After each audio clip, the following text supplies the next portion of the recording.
Merhaba, ben Öykü. Ben Övgü. Bugün Madalyonun İki Yüzü programımızın 7. bölümündeyiz. Evet, çok heyecanlı. Dizilere ve filmlere hem akademik gözle bakıyoruz hem de Madalyonun İki Yüzü olan izleyici gözüyle iki bakış açısını karıştırarak anlattığımız bir program serisi. İkimiz de doktorumuzu yeni bitirdik ve alanlarımız da uluslararası dizi adaptasyonları. Benim de yapay zeka ve film yapımı. Uzmanlıklarımızı da konuşabileceğimiz veya aslında biraz daha genişletebileceğimiz bir program olduğu için de çok heyecanlıyız. Ayrıca sizin geri dönüşleriniz de bizi çok mutlu ediyor. Yorumlarınız için de çok teşekkür ederiz. Bugünkü konumuz da başlıktan da anladığınız gibi dizilerdeki efsane ikililer. Ama bunlar böyle aşk hikayelerindeki o ikililer değil de yani romantik çiftlerden ziyade hikayeye çok daha farklı şekilde bakmamızı sağlayan Ve bence daha da derinlik katan ve farklı gelen ve izlemeyi çok böyle keyifli kılan beklenmedik ikililerden bahsedeceğiz. Biz özellikle dizilerde bundan çok hoşlanıyoruz ve bence birçok kişi de çok hoşlanıyor. tabii ki de aşk ikilileri, romantik ikililer öne çıkan ve çoğu zaman izlettiren şeyler oluyor. Ama bence diğer ikililerle, şimdi birazdan değineceğiz, hikaye biraz daha anlamlılaşıyor Ve diyebilirim. genişliyor bence. Çok daha farklı bir açılımlar oluyor hikayede. Bu arada size de hemen başlamadan önce soralım. En favori ikiliniz kimlerdir? Direkt aklınıza mesela bu başlığı gördüğünüz zaman aklınıza kimler gelmişti? Bir Aynen onu öyle. soracağım. Eskilerden olur, yenilerden olur. Evet, bitirdikten sonra aklınıza başka kimler geldi? Başka hangi ikililer geldi dizilerden, filmlerden? Onu da daha sonra soracağım. Şimdi ilk aklınıza gelenleri yazabilirsiniz. Hemen kısaca bu bölümde nelerden konuşacağız onları da söyleyelim. Önce bahsettiğimiz bu hikayelerdeki, dizilerdeki, filmlerdeki efsane ikililerden bahsedeceğiz. Ondan sonra bunu hem akademik olarak hem de dizilerdeki yönleriyle ele aldıktan sonra çok istediğiniz Taşacak Bu Deniz yorumlarımızı da videonun sonunda bulabilirsiniz. Taşacak Bu Deniz'in 11. bölüm yorumlarını da video sonunda konuşuyor olacağız. Hatta yine ikililerden de konuşabiliriz. Evet. Mesela bence Türk dizi tarihimizin en önemli akla gelen ikililerinden biri bence Ezel ve Ramiz Dayı. Damgasını vuran bir ikili. Yani aslında Ramiz Dayı'nın Ezel'e hem bir babalık yapması, bir yol göstermesi, intikam alma yolunda yani hem de onun söylediği o özlü sözler diziyi çok daha bence farklı bir yere taşıdı. Yani Ezel yalnız bir adam olsaydı bütün bu yolculuğunda bu kadar etkili olmazdı. hikaye başlamayacaktı. Evet. Yani aslında onların ikililiği aslında hikayeyi başlatan bir motivasyon da ortaya çıkarmış oluyor. Aslında çok beklenmedik bir ikili değil bu arada. Çok klasikleşmiş artık bir kahramanın yolculuğu hikayesinde Joseph Campbell'in aslında o kahramanın mentoru, Akıl veren kişisi. Ve büyük Ramiz Dayı. hikayelerde bunu çok görüyoruz. Böyle bir kahramanımız o yolculuğa çıkıyor ve o yolculukta ona bir akıl hocası yardımcı oluyor. Dönüşüm sürecinde yardım ediyor.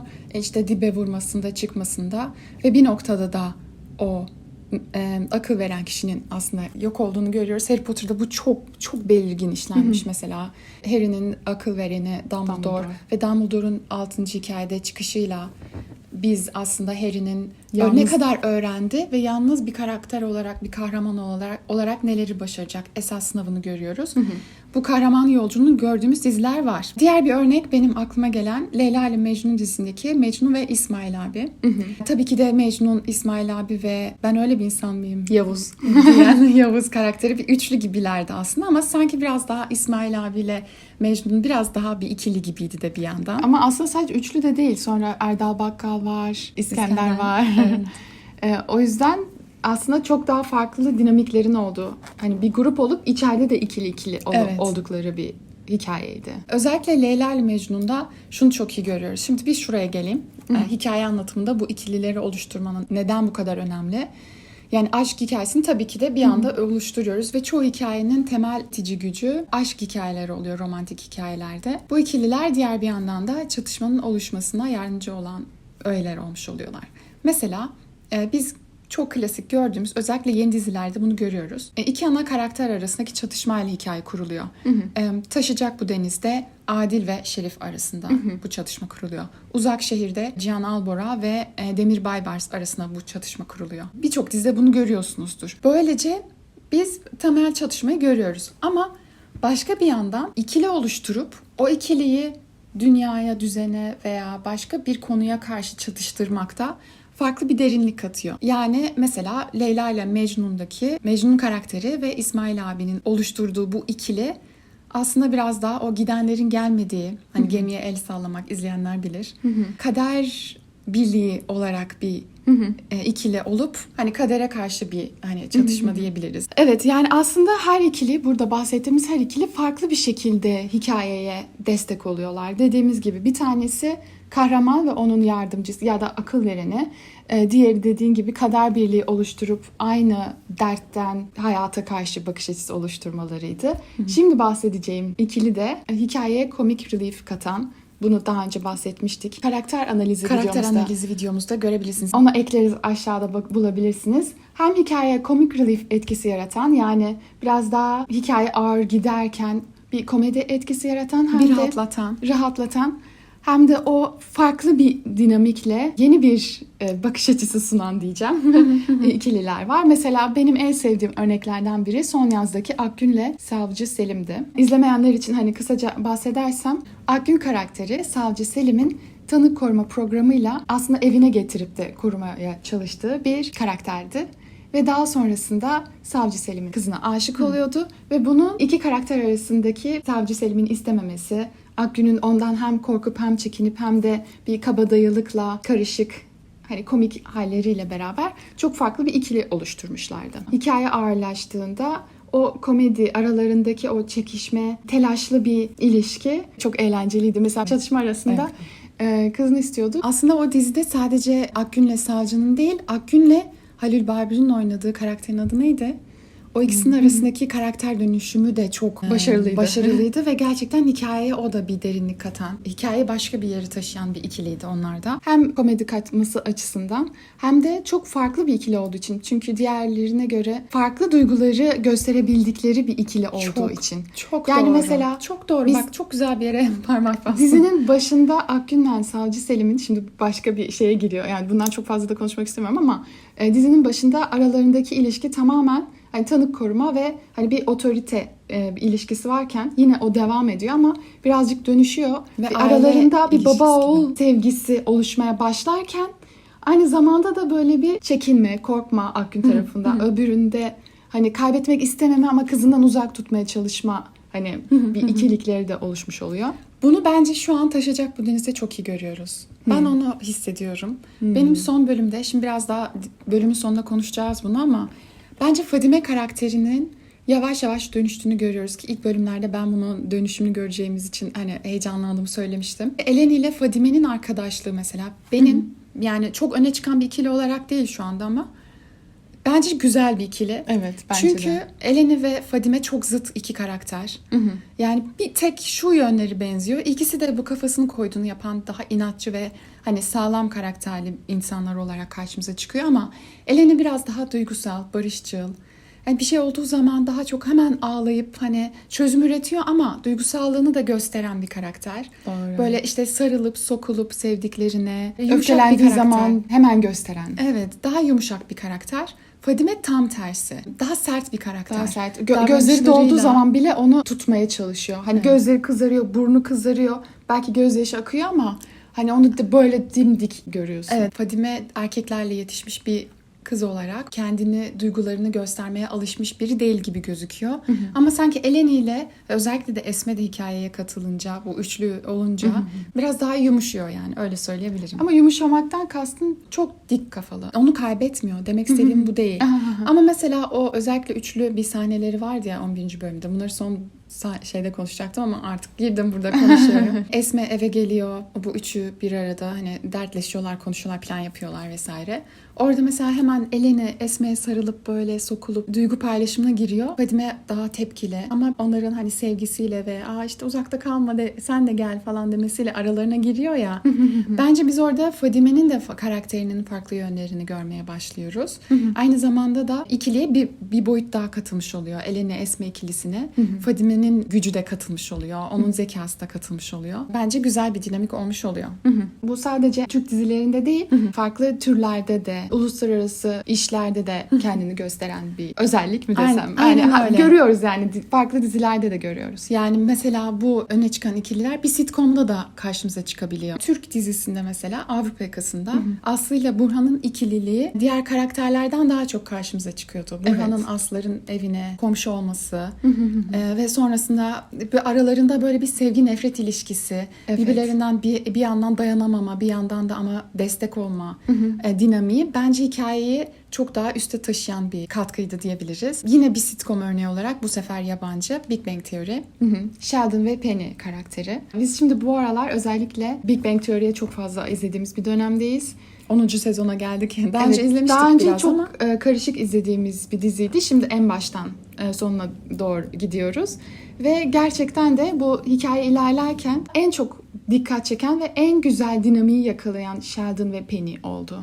Ve sadece hani hikayenin içinde değil, anladığım kadarıyla hikayenin dışında da böyle olduğu için de belki birbirini de besleyen bir durum oluşmuş oldu. Aynen. Belki onlar da reytingde televizyon işte raporlarında bölüm sonunda görüyorlardı Sheldon ve Penny'nin aldığı reaksiyonu. O yüzden daha da artırdılar. Özellikle sezonlar ilerledikçe Sheldon ve Penny'nin arasındaki ilişkinin o biraz kendileri de söylüyorlar böyle abla kardeş gibi de bir ilişkinin ne kadar evrilip derinleştiğini görüyoruz. Bu da hem Sheldon'u dönüştürüyor hem Penny'yi dönüştürüyor. Aynen, evet. Sheldon'u biraz daha insancıl hale getiriyor. Penny'yi de biraz daha Daha az şımarık ve Evet. daha şefkatli duruma getirmiş oluyor. Ve sen aslında onunla ilgili bir kitap okuduğun için hani arka planını. Evet, Big Bang Theory izleyen var mı bilmiyorum. Bence bölümler sezona ilerledikçe güzelleşen bir dizi. Bununla ilgili de yani özellikle Amerikan sitcomları ile ilgili bir bölüm yapabiliriz. Aynen, biz O çok konuda severek kitaplar da izliyoruz. okuduğumuz için, çok da sevdiğimiz için yani Türk sitcomları da olabilir. Türkiye'de de bir dönem çok sitcom yapılmış. Biz hepsini son zamanlarda da çokça izlediğimiz için bize bilgiler taze o konuda. Evet. O konuda da bir bölüm yapmak isterim. Şimdi aklıma gelen başka bir efsane diyorum çünkü bizi mesela dizi izlettiren şey oydu. Kızıl Goncalar'daki Cüneyt ve Levent'in ilişkisi de diyebiliriz. Bu da çok bence etkileyici bir ikiliydi. Hatta diziyi bu kadar konuşturtan şey de onların o arasındaki geçen tasavvuf ve psikoloji konuşmalarının etkisiydi bence. İzleyicide bence bu çok büyük etki yarattı. Yani aslında biz mesela bahsettik. İşte Akgün ve Savcı'da farklı duygular dedik. Mecnun'la İsmail'de hani kader birliği dedin. Ezel'le Ramiz Dayı da bir kahraman ve onun yardım eden kişi olarak söyledik. Burada da aslında çok farklı bir şekilde bence çok da dizi konusunda çok tehlikeli. Çünkü hani dikkat çekmeye de bilirdi. Ama ilk defa Çok böyle cesur bir şey. çok derin bir konu, iki konuyu karakterler üzerinden karşı karşıya getirmiş oluyor. Ve riskli de bulunabilecek iki konuyu. Evet, yani çünkü sıkıcı da gelebilirdi. Çünkü insanlar dizileri çok daha hızlı, biraz daha kaotik ya da komik. Ya Biraz da daha basit yönden Evet. ilerleyen. Yani basitten kastım mesela biz televizyonun karşısına bir şey Dinlenmek öğrenmek için. için geçmiyoruz. Evet. Dinlenmek için, eğlenmek için geçiyoruz. O yüzden böyle tasavvufi konular, konuşmalar, derin psikolojik analizlerin dikkat çekmemesi de bir ihtimaldi aslında. Evet. Ama çektiğini gördük izleyiciler olarak ve bence yapımcı tarafı da o şekilde. Artık bence psikolojik olarak irdelemesi yapılan işler de öne çıkıyor. daha öncesinde de aslında öyleydi. Yani Kızıl Goncalar'dan önce de bunu Kırmızı görüyorduk. Odadan beri bence. Hatta bence İstanbullu Gelin'den beri. Evet, değil mi? O Kırmızı Oda'dan önce miydi? İstanbul Gelin daha önceymiş. Evet. Onu da izlemedik. İzlemek istediğimiz dizilerden biri. Sizin aklınıza hangi ikililer geliyor? Bizim anlattığımız ikililer hakkında neler düşünüyorsunuz? Aslında çok fazla var. Birçok işte ortaya çıkıyor. Ve mesela onlarla ilgili şeyleri daha çok hatırlıyorsunuzdur. Yazın mesela onlarla ilgili belki replikleri daha fazla hatırlıyorsunuzdur. Onlarla ilgili hikayeleri. Onlarla ilgili onların etrafında bu beklemediğimiz ikililer yani aşk ikilileri değil. Diğer ikililerle ilgili olan hikayeleri daha çok hatırlıyorsunuzdur diye düşünüyorum. Doğru muyum? Yazın. Buradan hemen sosyal medyaya da bağlamak istiyorum. Daha önce de böyle bir bölüm yapmıştık. Linkleri de paylaşıyoruz. Oradan da bulabilirsiniz. Evet, çünkü bunu yani özellikle Spotify'dan veya Apple Podcast'ten de paylaşıyoruz bu bölümleri artık. Oradan dinleyicilerimiz varsa YouTube'daki videonun altına bütün biz linkleri koyuyoruz. Oradan da gelebilirsiniz. Kanalımıza da gelebilirsiniz. Övgü ve Öykü. Ovgu and Ovgu. Aynen. Öykü. Çok önce başladığımız için böyle bir isim koymuştuk. Sosyal medyaya bağladığımız zaman da bu hashtaglerin oluşması olabilir veya çok popüler sahnelerin tekrar paylaşılması o ikilileri hem güçlendiriyor hem de ikililerin ne kadar çok işe yaradığını da göstermiş oluyor. Kesin bir tane böyle bunu nasıl unuttuk ya dediğimiz bir ikili çıkacak var ya. Kesinlikle Bunu var. siz de yazacaksınız bence. Aynen. Diyeceğiz biz bunu nasıl unuttuk ya diyeceğiz. Bu arada aşk ikililerinden bahsetmeyelim, romantik çiftlerden dedik ama Bihter ve Behlül de bir damgasını vurmuş bir Kesinlikle. ikili olarak burada bence yerini almalı, romantik ikili olarak. Çünkü Kesinlikle. beklemediğimiz, bir yandan beraber olmasını istediğimiz, bir yandan istemediğimiz.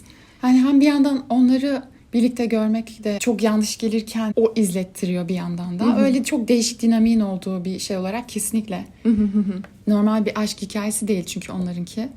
Ama tabii ki de aşk hikayelerin yani dizilerde ve filmlerde de çoğu zaman bizim ana aşk hikayelerimiz öne çıkıyor. Yani bizim derken hani izlediğimiz, sevdiğimiz aşklar mesela tabii ki de Taşacak Bu Deniz'de Esme ve Adil öne çıkıyor. Evet. Ya da Oruç ve Eleni öne çıkıyor. Ya da İso ve Fadime öne çıkıyor. Geçmişte de böyle. Mesela- Asi dizisinde karakterlerin adı neydi unuttum ama. Ben de unuttum. Asi karakteri ve Demir'di galiba. Aa, Demir evet, karakteri. Çok küçükken en sevdiğim dizilerden biriydi. O yüzden hatırlıyorum. Romantik komedilerde bile bunu görüyoruz. Mesela Ömer ve Defne'nin aşkı. Kiralık evet. aşkta. Tabii ki de bu çok önemli bir ikili. Ama mesela sizce o dizide Ömer ve Defne kadar hatırlanan diğer ikili Koriş ve Koriş Neriman. ve Neriman. Değil midir? Evet. Değil O midir? ikisi çok farklı bir ikili. Bence diziyi sunuyor. öne taşıyan ikililerden biriydi. Diğer bir yandan da mesela Koriş ile Defne'yi görmek de ilginçti. Bence bunu Taşacak Bu Deniz şöyle yapıyor. Böyle o şeyleri karıştırmayı çok seviyorlar. Ya mesela herkes birbirinin evinde kaldı. Mesela Fırtına ve Koçariler birbirlerinin böyle toprağına ayak basmazlarken artık aynen. evlerinde kalıyorlar. Mesela Evlerinden çıkmıyorlar. Mesela Hicran hiç- daha çıkmadı aynen evden. Hicran Koçariler'de kalıyor. İşte Eleni, Esme ve Fadime Fırtına'da kalıyor. Böyle herkes birbirinin evinde çok Çok nasıl- saçma ama bu çok... nasıl böyle oldu ya diyorsun ama mesela bana güzel geliyor. O bir de bir o dinamiği izleyelim. Bir farklı bir dinamik, farklı bir nefes geliyor. O aynılıktan çıkıyoruz. Bence dizilerde saçmalıktan öte yeterince hani izlettiriyor mu kendini? Bu ilgi çekici mi? Bunu daha çok önem veriliyor. Belki de öyle olmalı diye düşünüyorum. Hikaye evet tabii ki de mantıklı bir düzlemde ilerlemesini istiyoruz ama dediğin gibi sen hep önceki bölümlerde diyorsun.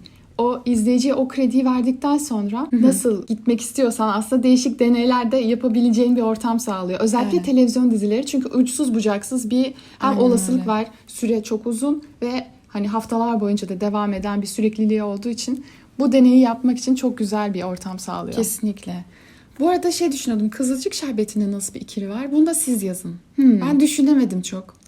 Bence Kızılcık ilk Şerbeti'ndeki başlarda ikililer- ben söyleyeyim mi? Benim çok Ee, sevdiğim bir ikili vardı ilk başlarda. Doğa ile Nursema. O ikisinin ilk sezondaki Doğa yardım Hatırladım ediyordu ya. hastaneden çıkmasına. Ha, evet. Öyle bir güç birliği gibi kuruyorlardı. Önce hiç hoşlanmıyordu mesela Nursema ondan ama Evet. Giderek onları ısınıyordu. Evet. bence o çok başarılıydı, Peki ama çok siz, güzeldi. Siz ne? O çok o şekilde işlenmedi ama. Evet. Yani başında öyleydi. Sonra Başında dönüştü öyleydi, hemen. evet.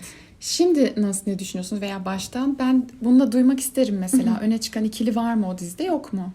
Bence var. Bence orası da işte sürekli değiştiriyor. İşte bunu da bize yazın.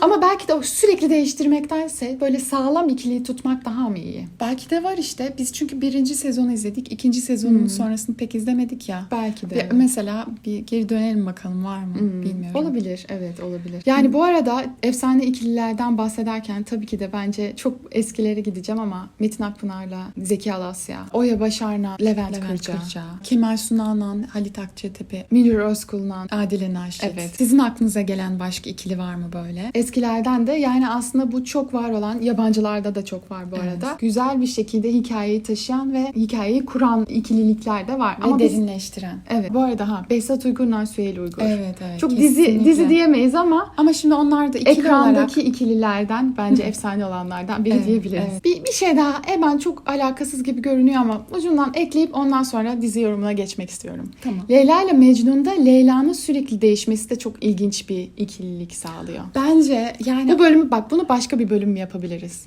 bilmiyorum ama bence Leyla ile Mecnun'u efsane yapan şeylerden biri o. Leyla'nın sürekli değişmesi Yani değil mi? aslında planlanmamış bir şey. Bence bak dizi özellikle televizyonda dizi Evet. yapmanın sihirli yanlarından bir tanesi bu.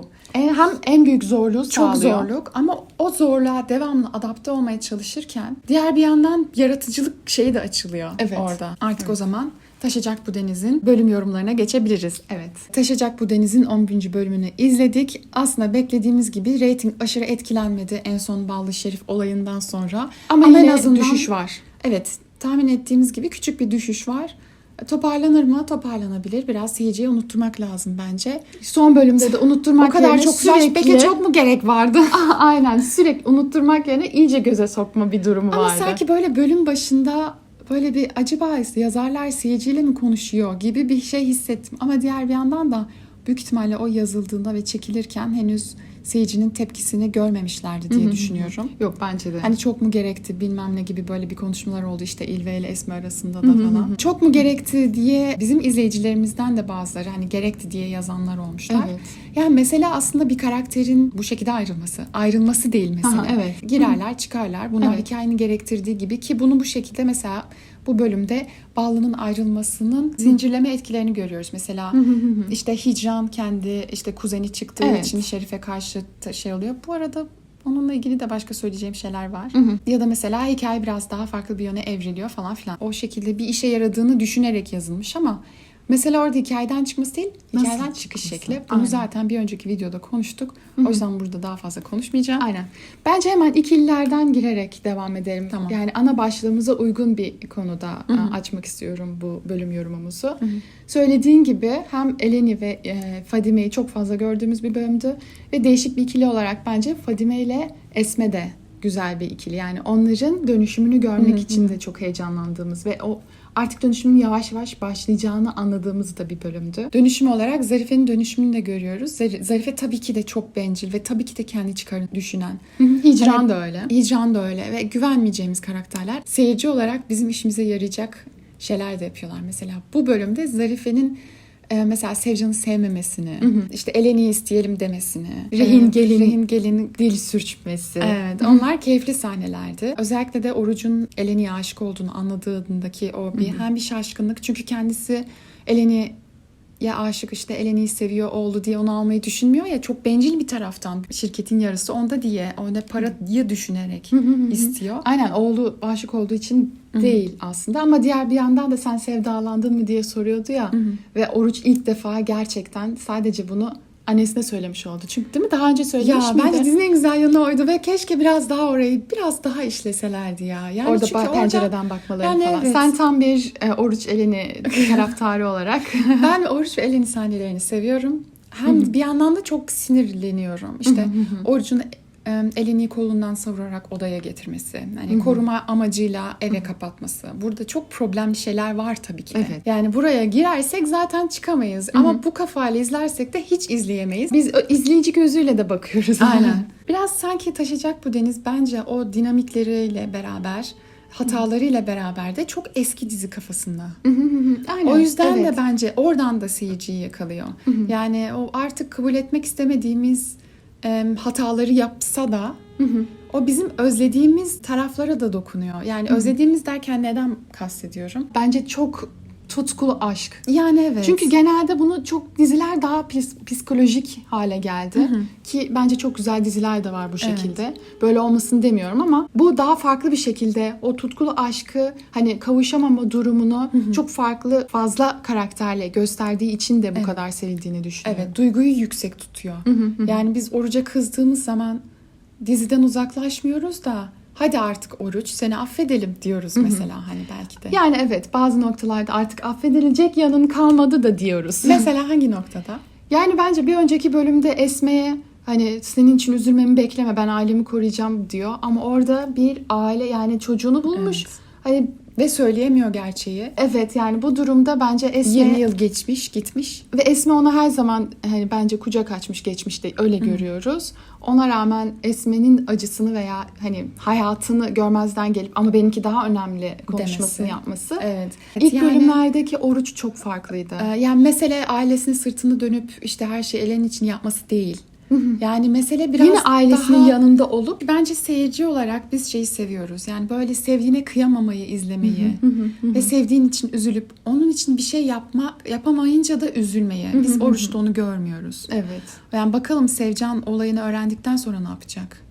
Ben onu diyorum. Olsun deyip evlenebilir yani. Oruç'tan şu an her şeyi bekliyorum Şimdi ben. haberler geldi ya 13. bölümde bir düğün olacakmış. O da Canlı biraz şey evlenecek. gibi geldi bana. Hani bir özür şeyi ya da bir telaş evet, sonucunda değil mi? hani Değil mi? Çok- reytingler düşecek hissi geldi bence tepkilerden sonra. Olabilir. Ama durun daha bir düğün geliyor diye. İsofedüme düğünü mü? İşte Beklenmedik gene e, böyle aşırı alakasız bir düğün de olabilir. bence bence. Oruç Elen'i kurtarmak için birden böyle bir hani aman reytingler düşmesin, aman bir şok yaratalım, işte aman hayranları buradan yakalayalım gibi bir duyguyla girerlerse acaba Oruç Elen'i düğünü mü? Olabilir. Bilmiyorum yani. Ama ben de gidip böyle sakın Esme Şerif düğünü olmasın da Allah'ım yarabbim yani. yok sanmıyorum. Artık çünkü Şerif Vedat'laştı ne yazık ki. Sen Anlat Karadeniz'deki Vedat haline geldi. Bölüm sonu canavarı olarak her bölüm sonunda gelip onların hayatlarını mahvetmeye devam edecek. Bunu bu şekilde gördüğüm için çok üzülüyorum. Çünkü Şerif karakterini hani kötü bir karakter olarak seviyordum. Hikayeye olan desteğini ve farklı bir kötü karakter olarak görmeyi seviyordum. Hani onun hani zayıflığı, manipülatif kişiliği ama aynı zamanda acaba ne yapacak? Hani o kadar kötü mü şeyini Aynen. kaybettiler. Aynen. Bitti. Artık o Aynen tamamen öyle. saf kötü oldu. Saf kötü ve artık 2 boyutlu bir karakter haline geldi. Aynen. Çok daha derin bir karakterdi. Kötüydü ama böyle zayıflıklarını da görüyorduk. Manipülatif kişiliğini görüyorduk. Evet. Esme'yi sevmesinin oradaki o zaafını görüyorduk. Evet. Aynı zamanda işte Zarife ile arasındaki dinamiği görüyorduk falan. Bir de şöyle bir şey var. Mesela bu kadar kötü bir adam Esme ile bu kadar yıl nasıl hani abi kardeş olarak kalmış? Hani şimdi mi itiraf etmiş? Bilmiyorum, çok fazla o açıdan yani Şerif'in işlenmesi açısından ben üzülüyorum yani çok daha güzel işlenebilirdi. Çok potansiyeli vardı orada. Bu arada Adil Esme'yi konuşmadan geçemeyeceğim ben. Tamam. Adil Esme'yi yan yana görmek benim için çok keyifli ama hep Adil'in bir şey için sinirlenirken Esme onun yanında onu sakinleştirmeye çalışırken görüyoruz. Bunun da değişmesini istiyorum. Beni artık Adil ile Esme o kadar heyecanlandırıyor İşte bunun mu? için. Çünkü şu an şey gibi görüyoruz. Yani Adil sinirleniyor. Esme onu sakinleştiriyor. Biraz da böyle mesela Esme'nin üzerine titrediği, daha böyle hani sevgisini gösterdiği bir bölüm olsun Adil'in mesela. Hani o aralarında birine karşı değil de birbirlerinin yanında oldukları bir bölüm görelim. Hep böyle bir şeye hani çıkmaya çalışıyorlar hep falan. bir kaçma, hep bir şeyden kurtulma, bir şeyin intikamını Bu tamamen- alma. Yani hikaye bunun üzerine kurulu Evet ama böyle çok reyting kaygısıymış gibi geliyor. Çok evet. böyle hikayenin hakkını vermekten korkmak. Bu da çok acımasız bir Hayır, yorummuş ama gibi şöyle geliyor bak, ama bence- hani çok daha farklı şeyler yazılabilir ama reyting düşmesin kaygısıymış gibi geliyor. Çünkü karakterler çok iyi kurulmuş bence. Dengeler çok iyi Evet. kurulmuş. Çok şey Hikaye vaat çok ediyor. iyi kurulmuş. O işte karşı iki mahallenin düşmanlığı, işte o ilişkiler, geçmişten gelen o bağlar, o ihanet falan çok iyi kurulmuş. Biraz daha böyle küçük küçük o anların tadını çıkaralım. Mesela Evet. işte Eleni ile Oruç'un. Bir de şöyle, neden hiç kimse mesleğini yapmıyor? Evet. Hicran doktorluğunu da görelim. Aynen, Hicran evde ama hemşireydi. Evet. Kimse mesleğini yapmıyor artık. Aynen. Kimse çalışmıyor. Birbirlerinin peşine düşmüşler. Evet. Bu arada yine sizi kızdıracak mıyım bilmiyorum ama ben Sevcan'ı çok seviyorum ya. Sevcan çok komik ya. Ben de seviyorum. Yani şöyle İhtiyacım olan o dengeyi sağlıyor ve sanki. şöyle bölüm boyunca tek mutlu karakter Sevcan'dı. Gerçekten bölümler boyunca Bölümler aslında. boyunca Emine dedi ya bir yerde hani yine kendimi çevirdim mi diyordu, ne diyordu. Yani hep bir şekilde istediğini yaptırıyor. Evet, bu kötü bir şey ama bence bak biz Sevcan'ı sevmiyoruz bence. Hande Nur Tekin'di değil mi onu oynayan? Hande Nur Tekin'i seviyoruz bence. Oyuncu çok etkiliyor. Başkası oynasaydı böyle olur muydu bilmiyorum ama o coşkuyu o kadar güzel veriyor. Çok- o kadar tatlı yapıyor ki. Tabii ki ayrılsınlar istiyorum Oruç'la. O ayrı. Heyecanlı, Kanadaki kına mutluluğu. heyecanlı. Evet. Çok komikti. Bir de Emine demişken bence ben Emine'yi de çok seviyorum bu arada. Emine önce Sevcan'ın yanındaydı, Esme'ye karşıydı. Artık Esme'nin yanında ve sırları bilen kişi olarak bence onun hikayedeki önemi arttı. Oyuncusunu da, Seda Soysal'ı da ben çok beğeniyorum. Bir önceki bölümde miydi? Hani Esme sarılıyordu ve o an öğreniyordu Emine Koçariler'deyken. Ondan sonra da gidiyorlardı ya. Aslında orada ben Biz orada bekledik sarılmasını. bir sarılma oradan bekledim ama belki hani sindirip artık burada oldu. Yani Böyle evet. bir şey izlemek de güzel oldu. Ama sadece bazen anlamıyorum. Yani Emine bu kadar Sevcan'a destek, bu kadar Sevcan'ın yanındayken nasıl oldu da mesela işte çeyizlerini kırmasına yardım ediyor Eleni'nin. Yani evet. Hani orada birden öbürünün yanına geçti. Tabii ki de Esme'nin çektiği acılara üzülüyor olabilir. Artık anne olduğu için, anne duygusunu tattığı için farklı bir boyuttan bakıyor olabilir. Siz ne düşünüyorsunuz Emine'nin dönüşümüyle ilgili? Ve Sevcan'la ilgili ne düşünüyorsunuz? Onu da merak ediyorum. Hani Zarife, bunu da yorumlarda yazmıştınız. İşte Zarife istedi diye Hicran yardım ediyor diye. Gerçekten öyle bir yazılmış ki o an. Bence onu güzel denk getirmişler. Hani hemen Zarife'nin konuşmasından sonra Hicran Ballı'yı öğreniyor ve Gökhan'la ilgili pusu kurmalarını söylüyor ya. Burada acaba gerçekten hani onun intikamı için mi? Kendi bencil tarafları için mi? Yani Bence kendi için, bencil değil mi? tarafı için. Hatta acaba bunlara plan kurun deyip de arka taraftan Şerif'e haber de o mu yolladı diye. Herhalde ama yapmadı onu Yok çünkü. artık ya, yapar mı onu? Yok yapmamıştır. Yok bence de. İso ile Fadime'nin sahneleri çok keyifli. Evet bunu İzlemesi. not aldım. Bak bunu izlerken not aldım. Dedim ki yani kesinlikle en sevdiğim şey buydu. Söyle. Hayır, izlemesi çok keyifli oldu ve devamında ne olacağını da çok merak ediyorum. De şey diyor ya, Fadime gelince gelin olmaya geldim gibi bir şey diyor. İso da diyor ya, yeter 40 defa söyleyeceksin, başıma gelecek diye korkuyorum diye. Giderken böyle hareketler falan yapıyor böyle bir.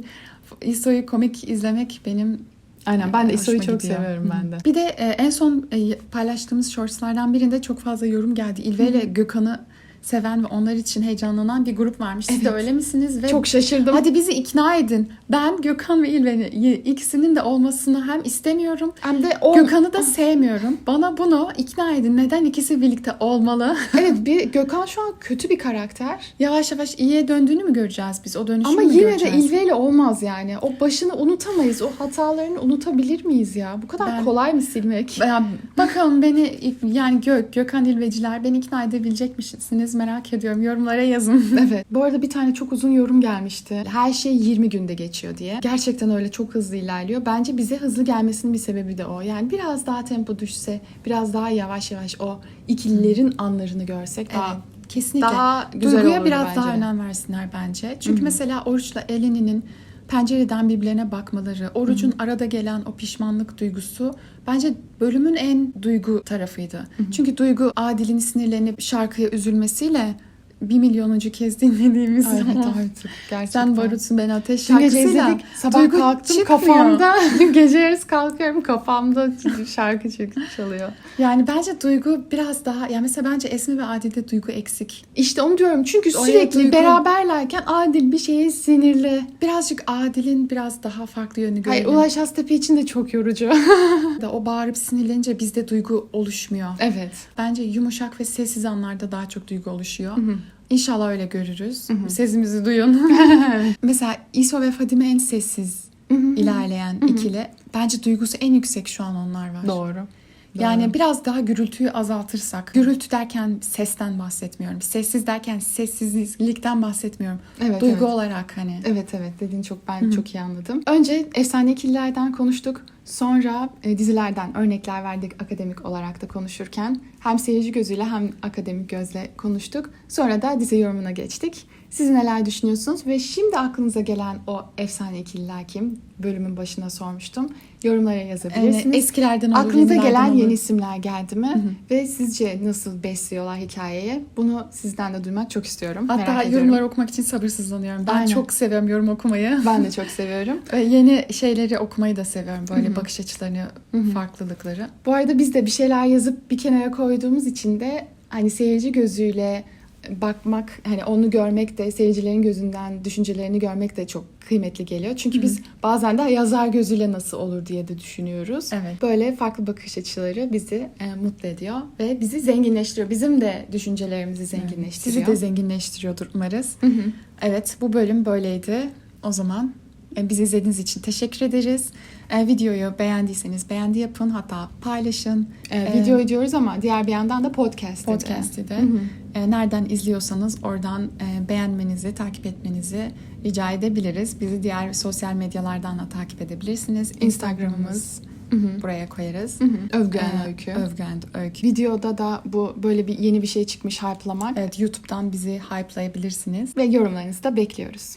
Evet. Bu süreçte yanımızda olduğunuz için, güzel yorumlarınızı bizimle paylaştığınız için Ve destek olduğunuz için de çok teşekkür ederiz. çok teşekkür Bizi ederiz. çok mutlu ediyorsunuz. Böyle burada çok güzel bir topluluk oluşturduk. Bizi izlediğiniz için teşekkür Teşekkür ederiz. ederiz. Bir sonraki bölümde görüşmek üzere. Hoşça Hoşça kalın.